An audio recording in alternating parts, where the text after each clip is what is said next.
And now, insurance-minded speeches from Geico. It's a common expression, don't look a gift horse in the mouth. However, what if the horse's mouth is filled with useful insurance tools? This is the exact case with the Geico app. Yes, the app is free and therefore a gift horse. However, look inside the app and behold, emergency roadside assistance, digital ID cards, bill pay.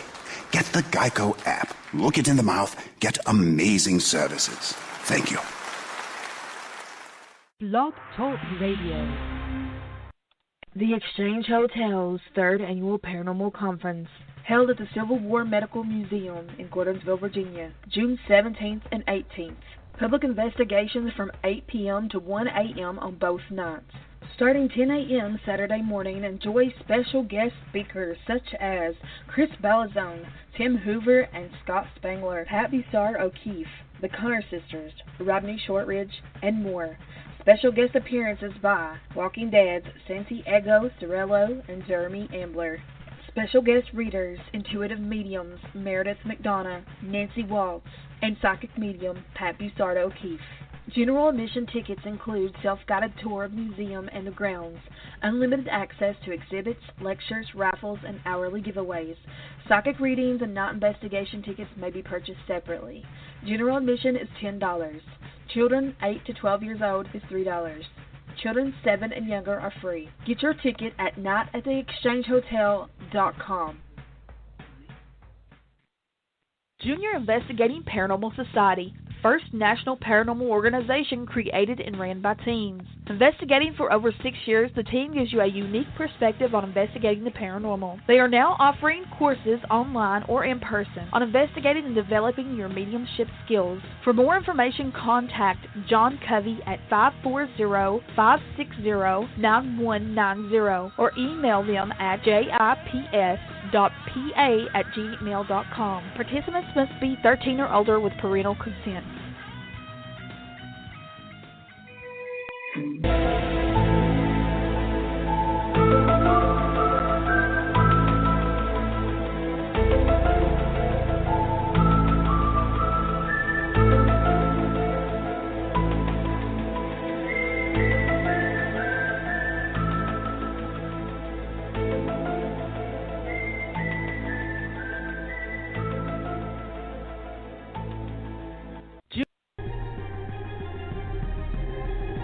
Welcome to Within the Chaos with your host, Rodney Shortridge, and co-host, Robin Dalton.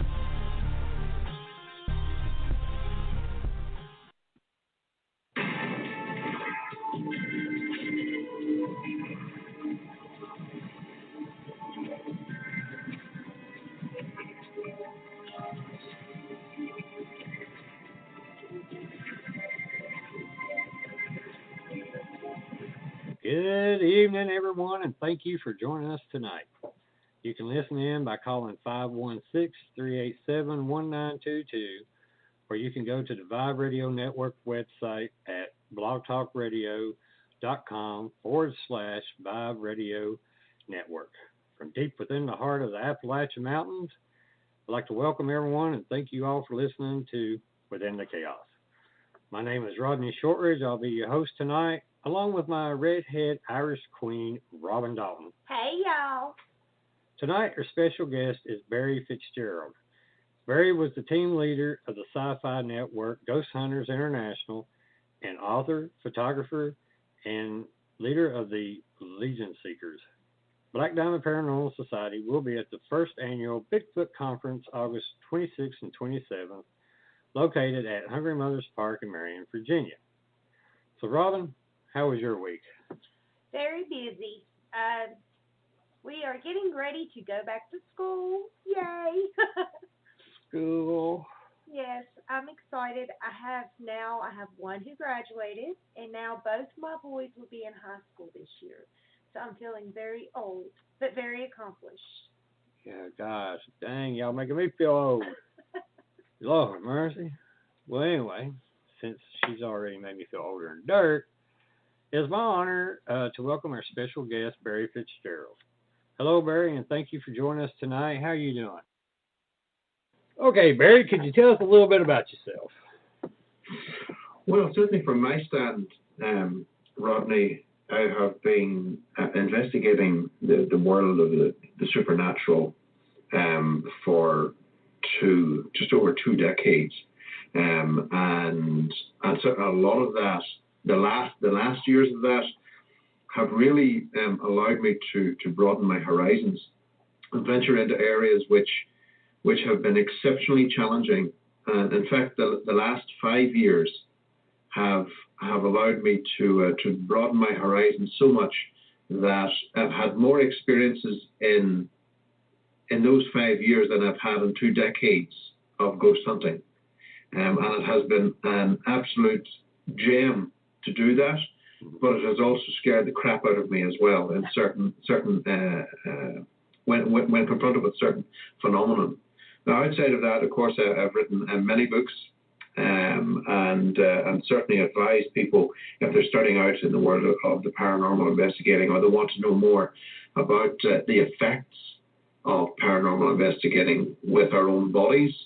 Then I definitely advise folks to start off, first of all, to read The Influence, and that in itself is a real investigative piece of work that delves into that aspect of the darker side of the paranormal and how it affects us on a biological level.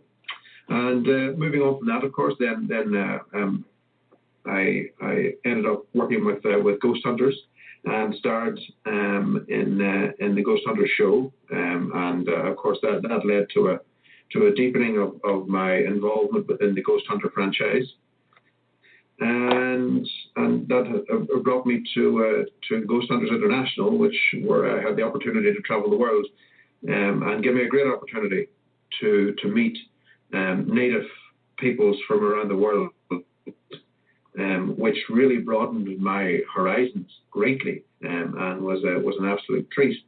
And now I'm working on several other projects now, which we're hoping to get out there. And so that's who I am. That's what I do.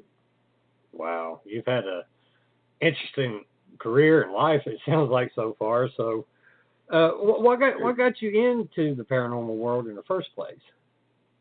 I blame my father in that.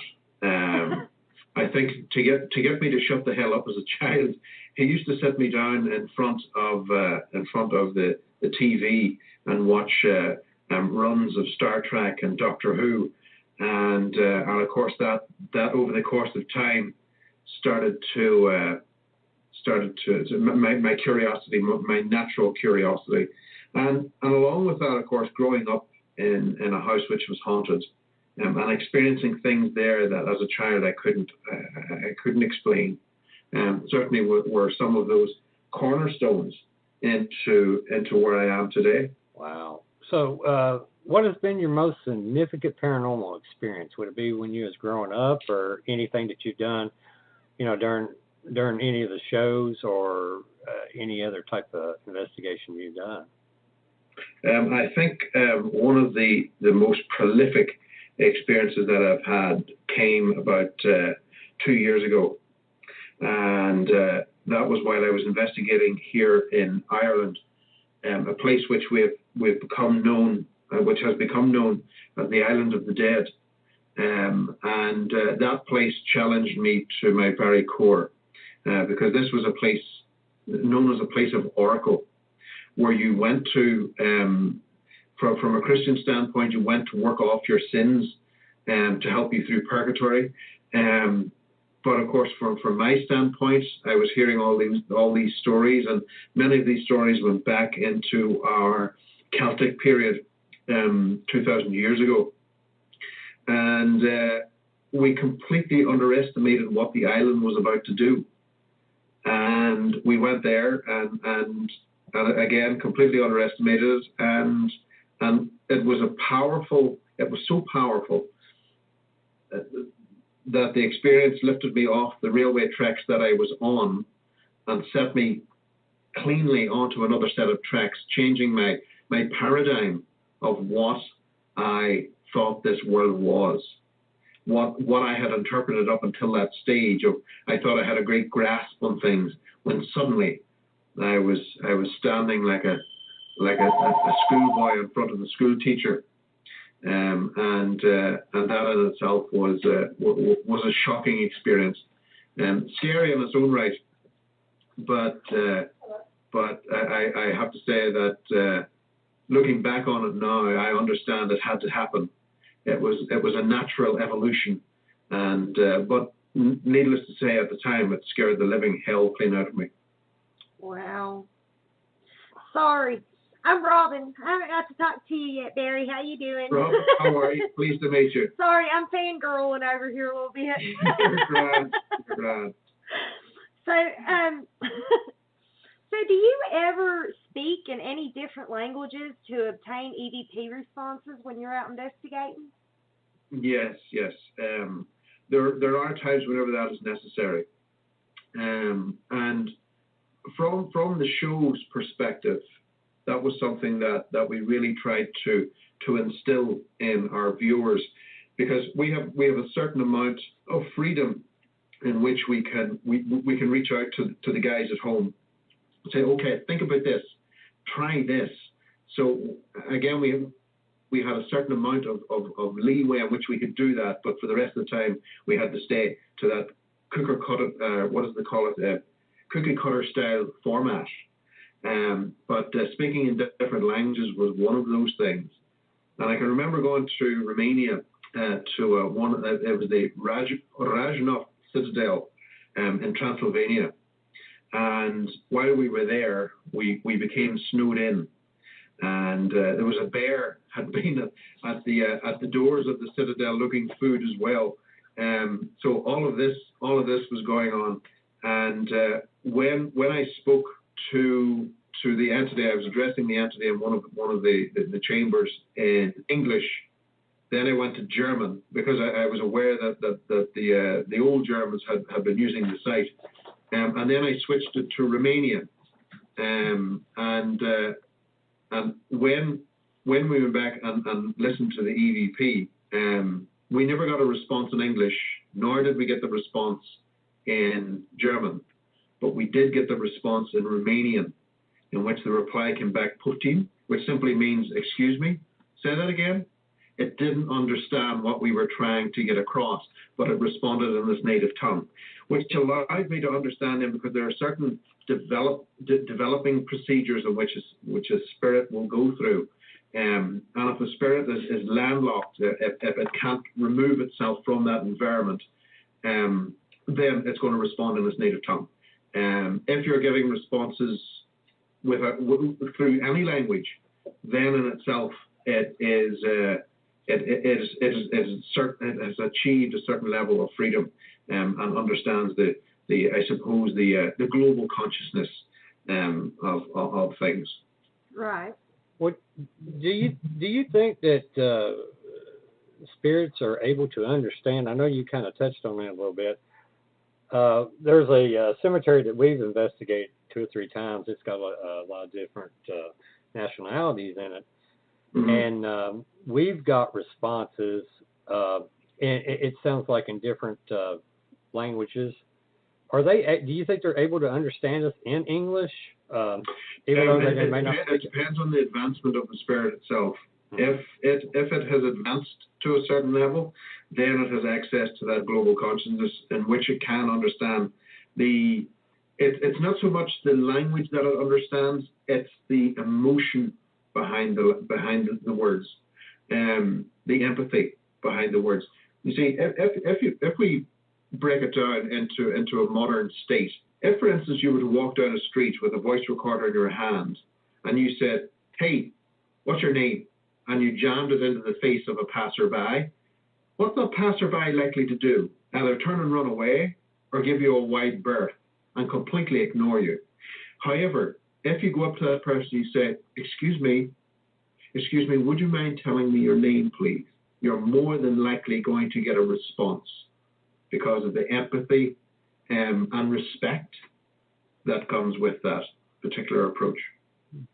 Could you tell me, I know that you just, you're talking about levels of spirits that they can reach. Could you touch on that a little bit? I haven't really talked much about that or Well, it depends. There are many different spirits, many that have never lived, and certainly many that have never had human form. So there are many different ones that we need to consider. Now, for a human spirit, of course, you're going to get, and I'm not even going to touch here on residual, because it's not even a spirit. Right. It's just simply a playback. So when you've got a spirit that becomes, as I call it, landlocked, this is one that's probably in its own development, its own thinking, has not advanced enough. It could be a fresh death, or whatever the case may be. Then you've got another level in which they have got access to that global consciousness. They can come and go. Now, this is the area, though, that you tend to find problems in, because not only do you tend to find human spirits in this one, but you will also tend to find the others in this particular layer. And this is where you need to be very, very careful and understand that you need to test the spirit.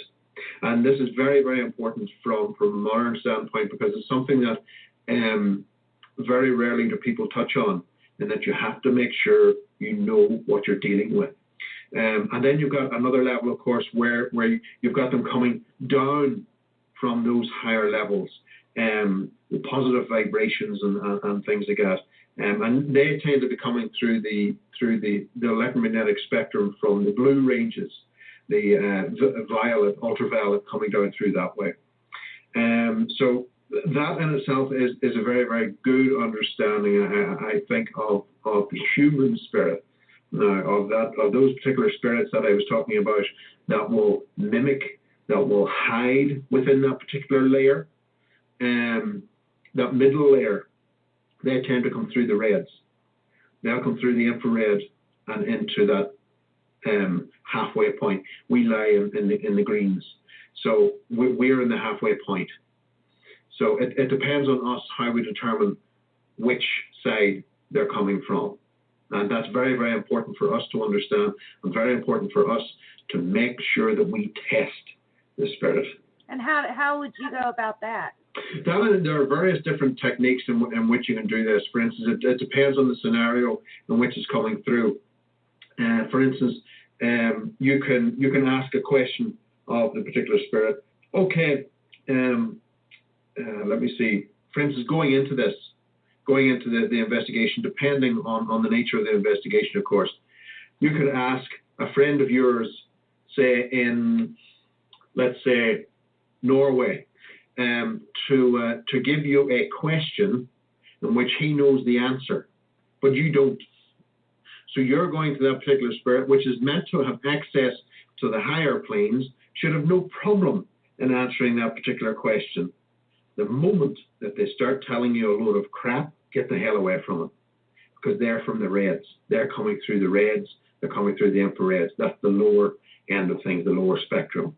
So you want to make sure what you're dealing with and understand it. There was a camera system that I helped develop called the full spectrum camera. Unfortunately, the technology for it, the understanding for it was not understood, and so now you can go onto the internet and you can find these wonderful pieces of kit called full spectrum cameras on eBay that have got infrared lights, and they've got ultraviolet lights on them, and they've got every other goddamn light that would light up a street block. But the problem is that those are ineffective, because those full spectrum cameras were designed to work in low light conditions. They were mimicking the child's eye. And this is very, very important, because as children, they tend to see a lot of things. But what we didn't consider is that there is a filter that thickens over the child's eye between the ages of 7 to 13. After that, as we become adults, that filter thickens up more or less completely. For some it doesn't, but for most of us it does. So therefore, as adults, we can no longer see what we saw as children. So the camera was designed to mimic that early child's eye, and not fill the environment with light. Because this is where the problem came spirit manifestation. See, when you're dealing with the low level spirits, they come through that infrared infrared spectrum. They are opposed by ultraviolet light. They hate it. They can't manifest in that. Their manifestation, like, and likewise, the same for the higher level entities. Whenever they began to manifest, they couldn't manifest in infrared technology because, again, it reacted the same way. It broke the bonds down of manifestation. So during filming of Ghost Hunters International, I started to plead with the camera guys to start turning down their infrared lights, because by doing that, then we started creating an environment in which they could start coming through, rather than one in which we were causing a situation in which they couldn't come through. And so there was a misunderstanding of the actual theory itself, and that's why we have a bastardization of various different cameras calling themselves full spectrum when they're anything but. Well, the low level spirits would you consider those like demons, and the higher plane would be more like angelic? Yeah. Well, again, I wouldn't put names on them. But certainly from a modern context, that's what we would probably identify. You see, you have to understand that things have changed over the course of time. Our interpretations of things have changed, and we have openly manipulated various aspects of the spirit world. For instance, angels. We think of angels, these beautiful creatures with beautiful wings and everything else. Angels didn't have wings until the 17th century because we drew them on. Before that, they didn't have it. So there's a misunderstanding there. And then you've got a question then as well. Well, then if that's the case, in a modern context, what are people seeing that they think are angels? That's where the trouble arises. And the same with demons. Demons was derived from daemon, which in itself, 1,000, 2,000 years ago, wasn't a problem. The daemon both came in good and bad, but certainly with the increase of the modern religions, they became effectively demonized. So there was that aspect as well. So there's a great understanding that we need to get back to, and that understanding we find within the manuscripts and early texts of our libraries and various places around the world. So are there any teams or individuals in the paranormal field that are inspirational to you? Dan Aykroyd was always a guy that I always thought high things of. I always had great admiration for him.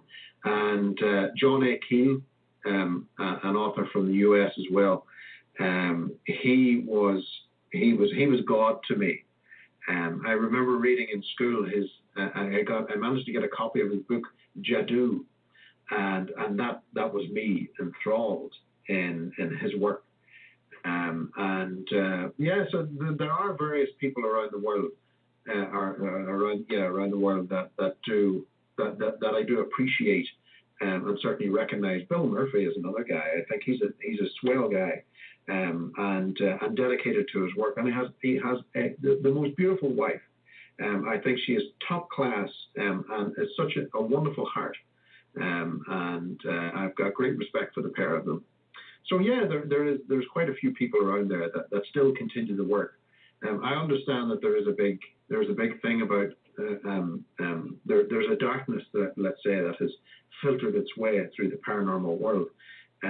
Where egos take over and everything else, and then one team's at another team and everything else. But a lot of the good researchers have gone underground and continue their work and allow this stuff to filter around at the top until eventually it dies out, and then we'll come back up again. Well, what do you consider is the basis to, or a foundation to make a really good paranormal team? Keep it small. Mm-hmm.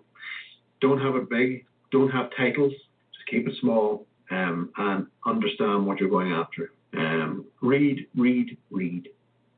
Information is power. That's true. That's wonderful advice right there.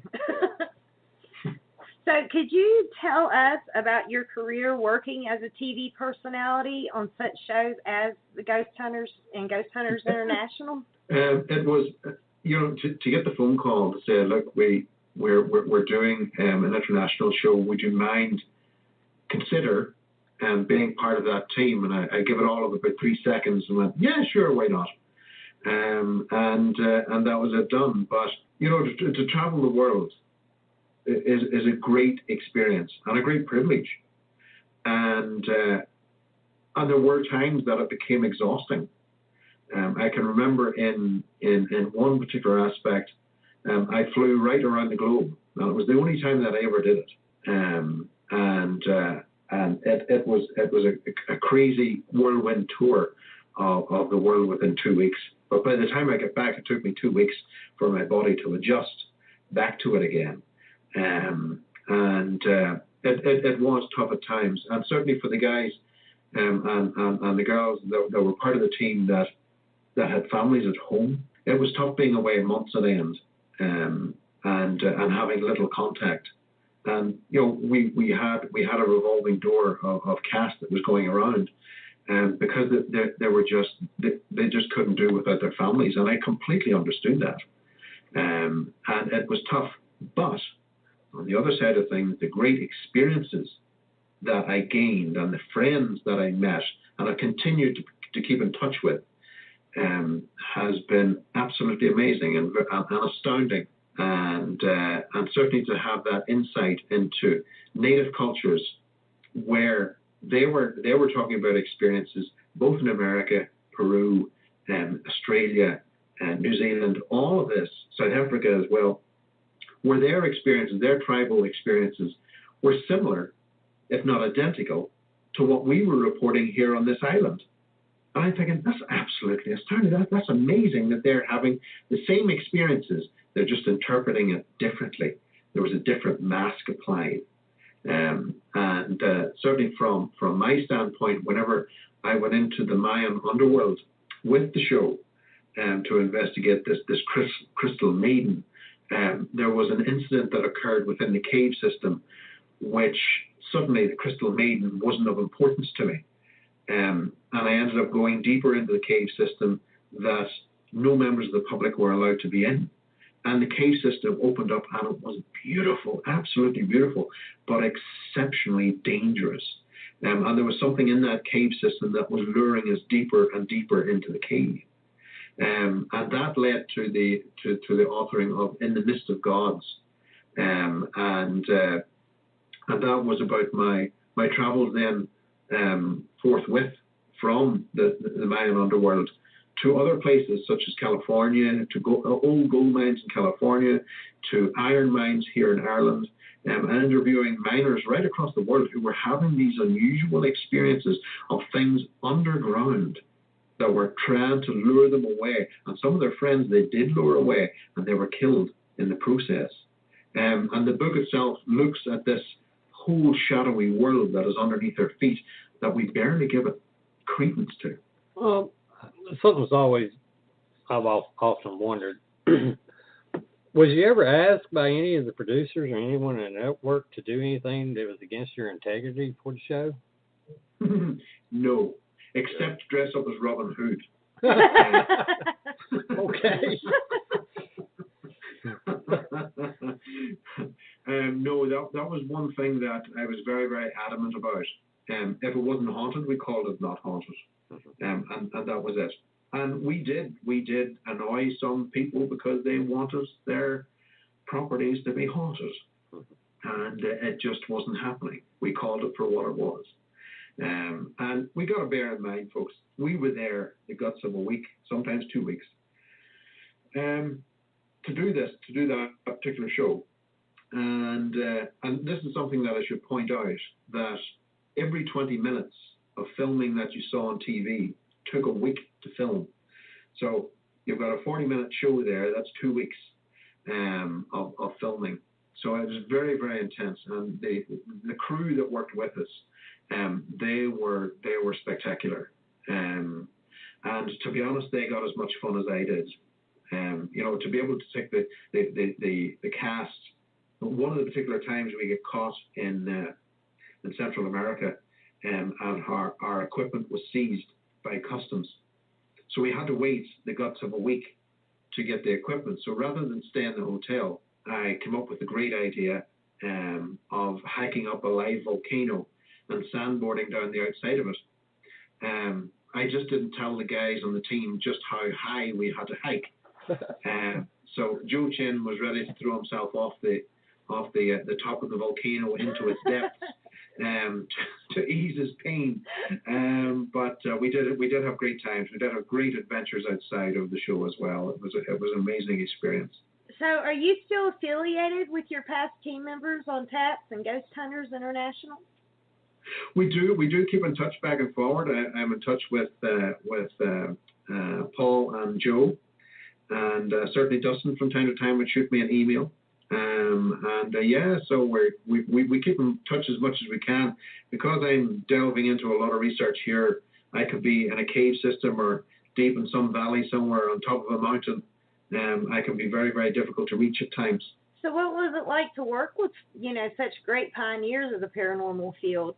Did you learn a lot, or did you teach them a lot, or a little bit of both? I can remember whenever they came to Europe, there were certain things that were happening spiritually behind the camera, whenever they retired to their beds. And I remember them coming to my door. Some of them were crying, and I said, "What's going on?" And I told them what it was, and I said, "Welcome to Europe. Things are a lot older here," and so that was a big wake up call, I think, for some of them, that's the thing, here in Europe, we do have things that are a lot older. I work continually with chambers here, stone chambers that predate the Great Pyramids of Giza. We've got heritage here that goes back 17,000 years, which I've got access to all the time. And with that comes an old, with that not only comes some of the spirits, but you've got the old gods as well that comes with that old landscape, and that in itself can be very challenging from time to time. That kind of goes into my next question, because I'm of Irish descent, and that's where my great grandfather came over, and that's my dream. One day I will make it to Ireland. I swear I will, just to check it out. But is it as paranormally active as so many people have reported by their research? It is. That's what I figured. On many different levels. And what do you? I'm sorry. Go ahead. And in itself, even when you go back and start looking at the old gods and things like that, you'll find that the name that we associated with them was she. And you will find, for instance, townlands all over Ireland. There's 70 plus townlands over Ireland, which have got she in their title.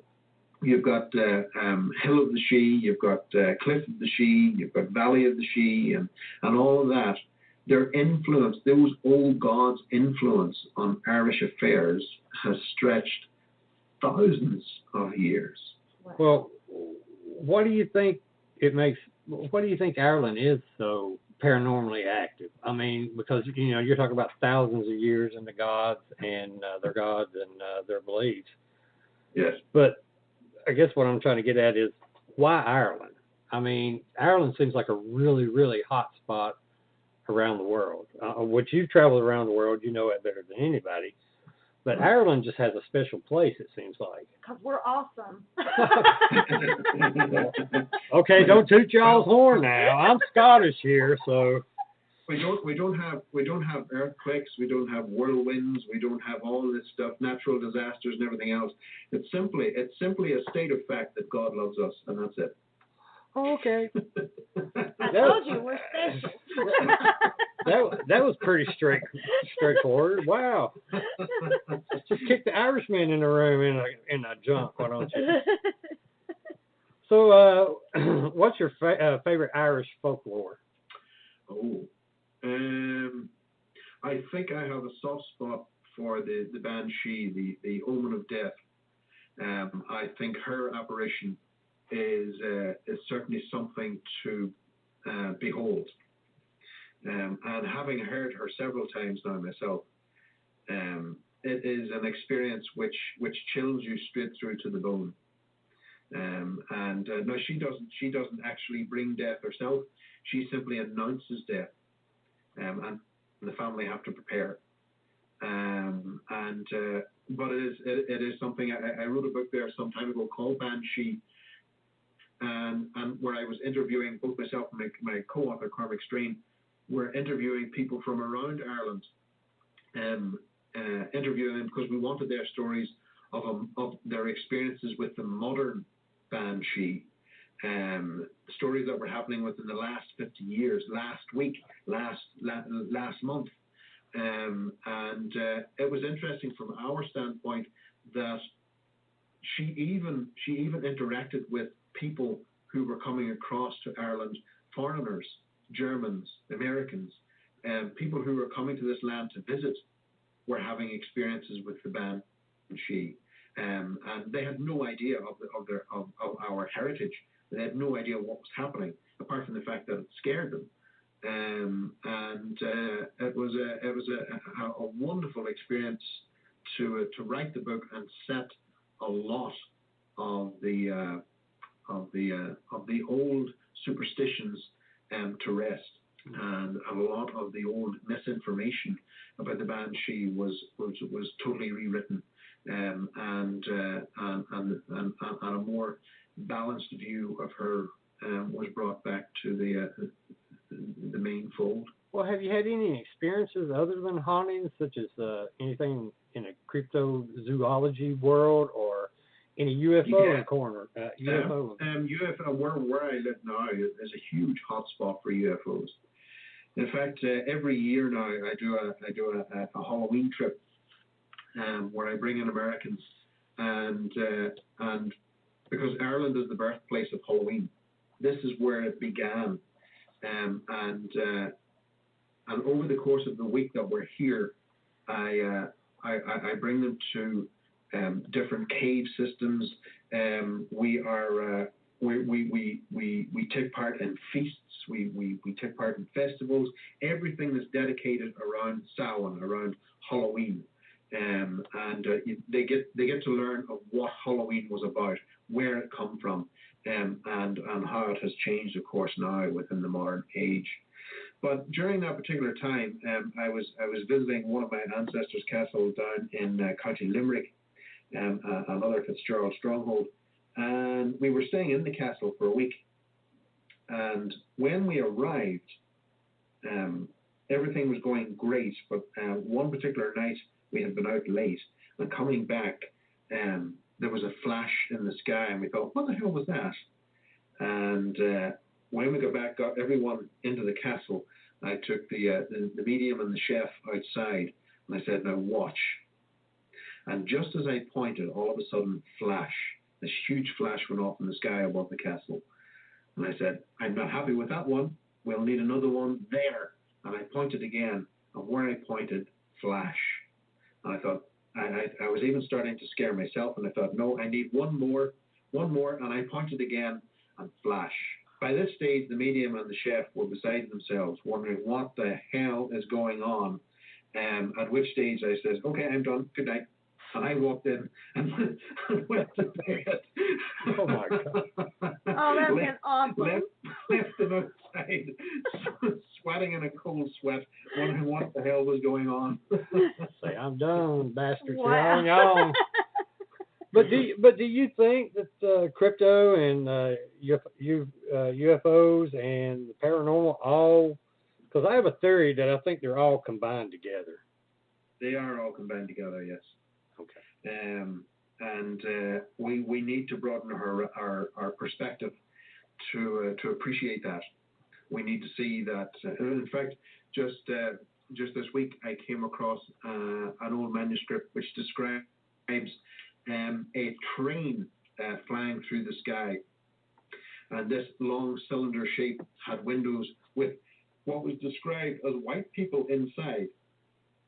and it sat down on one of the lakes, a lot of steam, and then it took off again and pierced through the ground at one of the old Neolithic structures that we had. Now, that in itself, they called it a ghost train because they didn't understand what they were seeing.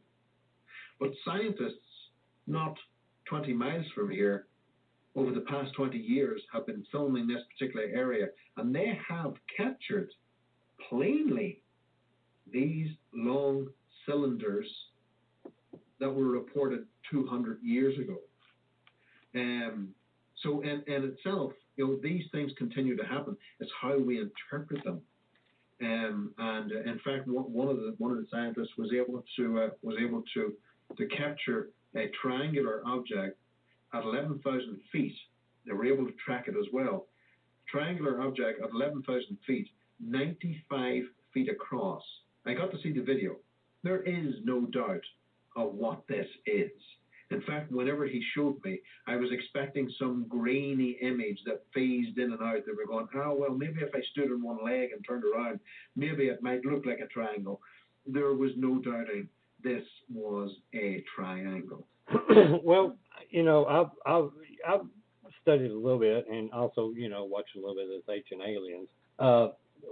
Where I'm getting at with it is the fact that, do you think, where they talk about the fallen angels coming down to Earth and mating with humans and creating the giants, have you ran into any evidence of any giants, skeleton remains or anything like that? Because I know here in the United States, the Smithsonian denies it, but I know they have it. Well, actually, in Ireland, yes, we do have giants, and it's certainly nothing that was done by Ancient Aliens, but it was definitely a genetic throwback. And people in County Tyrone along the border, they have this latent gene, which from time to time can kick in, and these people can grow to 7 to 8 feet. They're huge. Now we do have one of the giants remains in London, in one of the Royal Universities in London.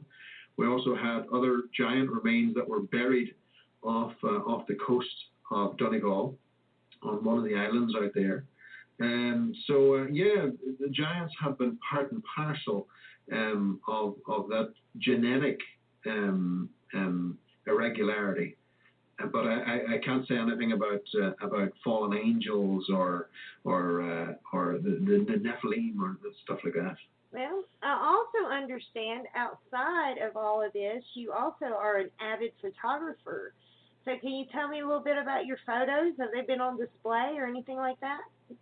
Yeah, I opened the gallery back in the Ukraine before the whole thing about Russia developed, and it went down wonderfully well. In fact, the gallery was packed that much that they had to close the doors and stop people from coming in. And the gallery itself, the pictures that I wanted to showcase were full spectrum images that were captured at night, showing the beauty of the night sky and how it reflected off the landscape and everything else. That particular camera, of course, did capture some unusual paranormal activity as well, which still amazes me. And now I've got a new camera called it's a Nikon P900, which is absolutely fantastic for ufology, because this boyo you can stand in your backyard and zoom into the craters on the moon, which is absolutely fantastic, and the film quality is remarkable. So, do you have any of your photos up for sale? Where can listeners, if they're interested, could they go somewhere to purchase your work? No. The photographs are all gone now. I've kept them in my own collection.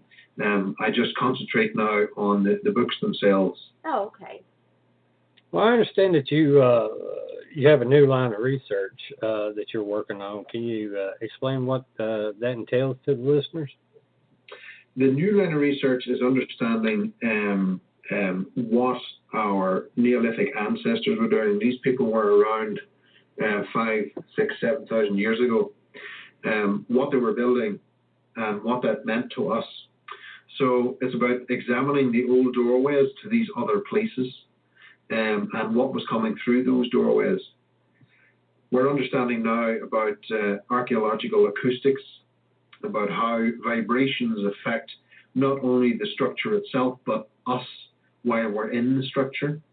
We understand vibrations and the patterns that vibrations create, indicating frequencies within these chambers. And now we pretty much understand now everything that there is to know from our side. Now we're getting ready to put that to the test, to see, okay, what happens whenever we open the door. So that's where we are now with it, and getting ready to move into that next level of investigating. Could that be leading up to maybe parallel universes? Absolutely. Yeah. And as I said, these chambers that they were using predate the Great Pyramids of Giza.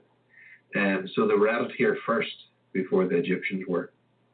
So do you think they might have been not only just parallel universes, maybe going back and forth there, but maybe able to transport themselves across the planet, seeing how that, speaking of pyramids, where there's so many different types of pyramids across our planet? I don't think that they were certainly transferring themselves back and forward to different parts on the planet. But the evidence would suggest that a lot of these people who stray into these areas certainly do seem to go somewhere. But it's not anywhere of this planet or this reality. Some of the lucky individuals do come back. Some.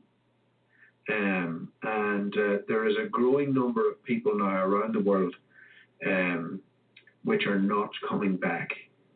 And that is a worrying aspect.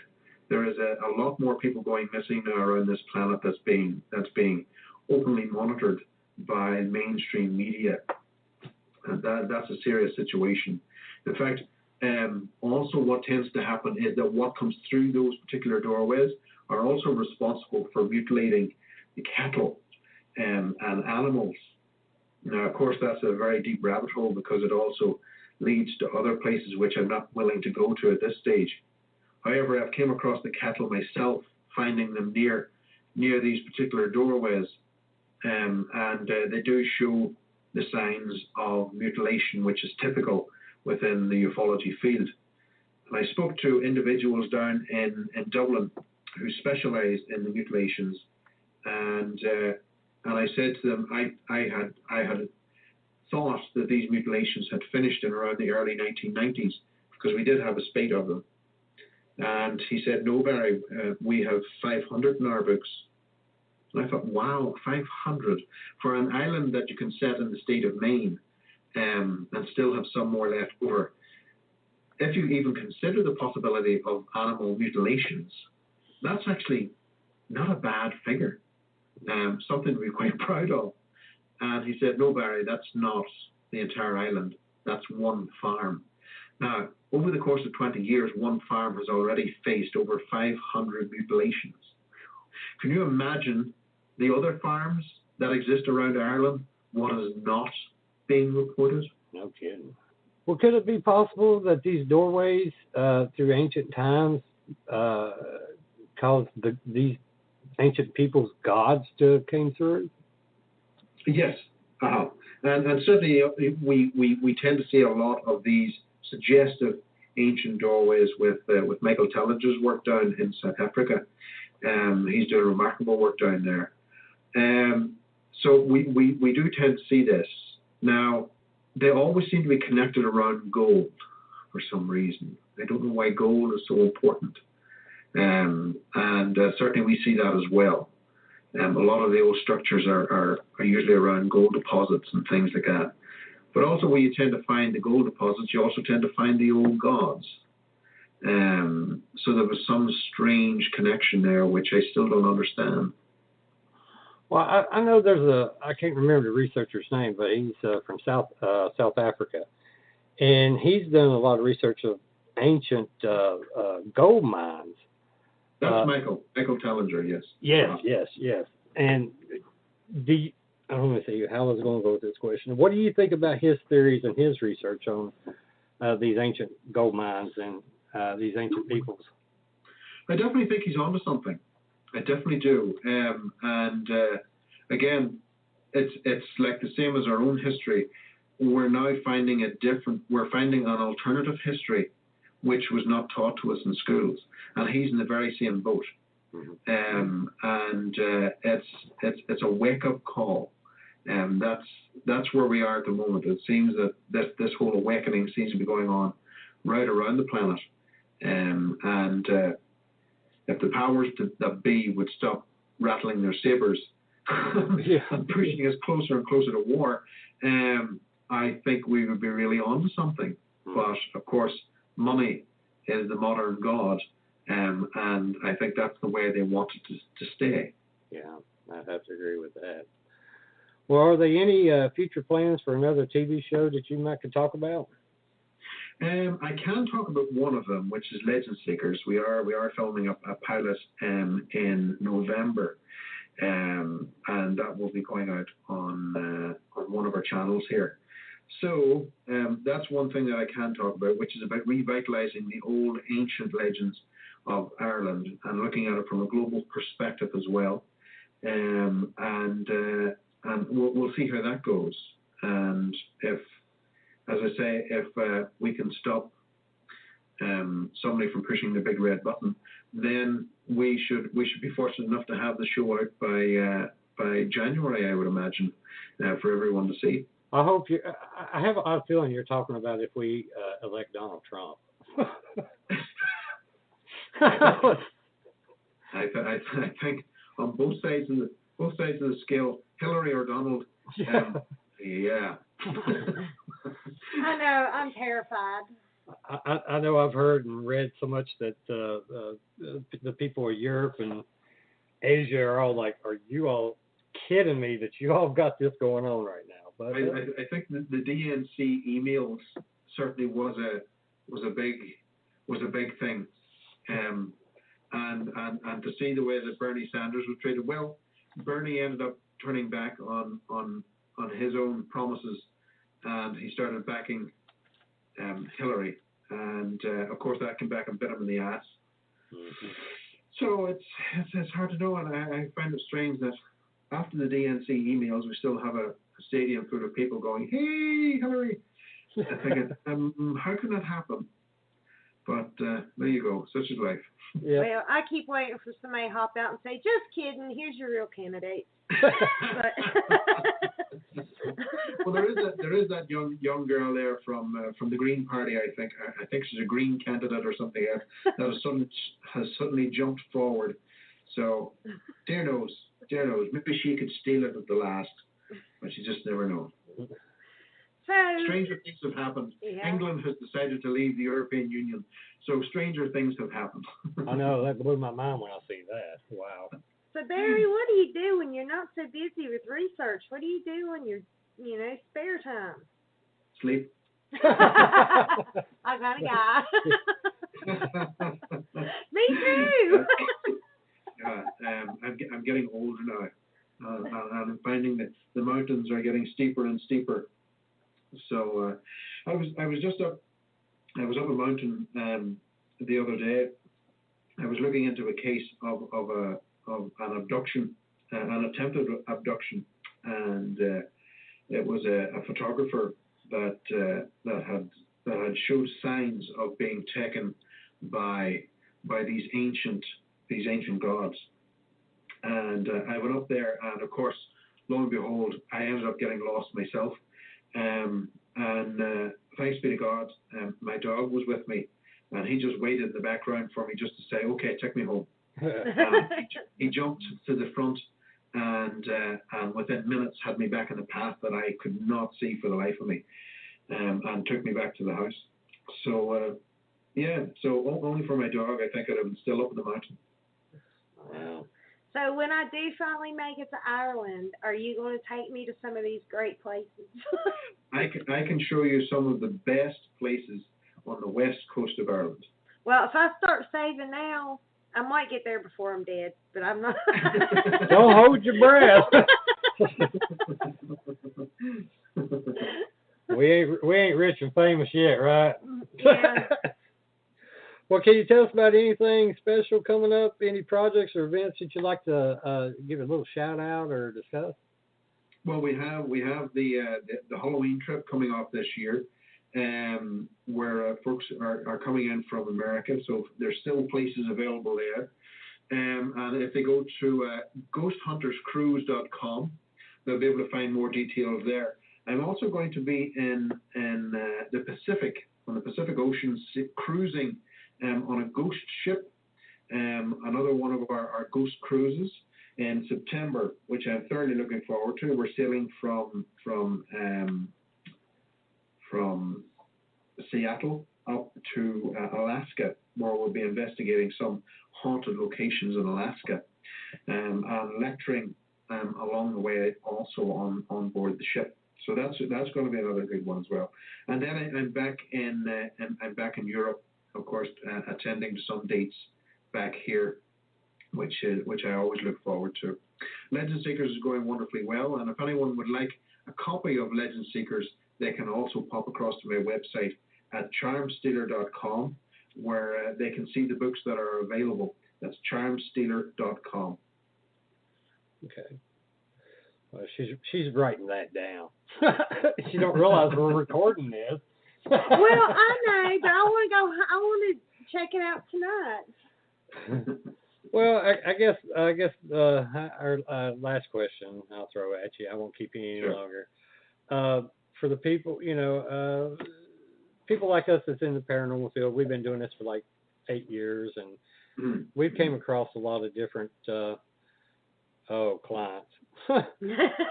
And also people that's in the field. When it comes down to people that are psychic or what's the other words used? Their names? Special gifted. Oh, gifted. Sensitives. Yeah. What is your thought on those people? Because I've tested them, everyone that's claimed to be, and they've all failed the test. Is there? What are your thoughts on them? There are good ones out there. Mm-hmm. In fact, I know quite a few good ones, but they tend to work under the radar. Mm-hmm. To understand how we all do it, every day we do it at a certain level, and understanding that our body takes the signals from the environment and takes them through the skin. The skin is the largest organ in the body. And we process that, we take the signals and they're processed in the back of the brain. Now, that process can be interfered with. And understanding that if we decide to go to, say, McDonald's or a fast food restaurant, for instance, and we have some soda drinks, refined sugar can stop dead that particular process that we use to sense the environment. For instance, real estaters will understand 75% of houses are sold on feeling. Someone walks in through the front door. Oh, I like this. Even though there's nothing visually that would stimulate that. Oh, I like this. Yes, this is nice. I'll take this. Or someone walks into our property and says, oh no, I don't like the feeling here, and leaves. What is that feeling? That's what I'm talking about. That's what we've tested in the laboratory. That's how we understand now how that particular process works, and also how, in a modern society, how that process is shut off. Wow. Wow, that's a damn good answer. I told you, that's why I'm fangirling all the whole episode. He's my favorite ghost hunter. Well, Barry, that's about it for us. And sir, it's been an honor. I do appreciate you coming on the show and taking time out for us. Thank you. If there's anything else you want to shout out real quick, any contact information, the floor is yours. It's all good. If folks want to reach me, they can reach me on Twitter, or they can certainly reach me on Facebook, or through my website, charmstealer.com. Okay, sir. Well, you got anything else you want to say? Thank you so much, Barry. This has been so awesome. You're very, very welcome. Thank you very much for taking the time to speak to me. Oh, thank you, sir. You have a good evening. Thank you. You too. Take care. Bye. Bye-bye. Our time is up. Wow, that hour went fast. Oh, have mercy. I want to thank you so much for coming on the show. We have nothing but respect for you and the job you're doing. Again, thank you, Barry, so much for coming on the show. We welcome you back anytime, my friend. Well, that's it for us tonight. I want to thank Barry Fitzgerald for coming on the show, and to thank everyone that took the time to listen in. I'd like to give a big shout out to Vibe Radio Network, also to the first responders and to our men and women in armed services. Thank you for your service. Turn in next week, August 11th, to another exciting show starting at 10 p.m. Eastern Standard Time. Our guest will be comedian, the liberal redneck, Trey Crowder. Until then, be safe and have a good night. Night, y'all.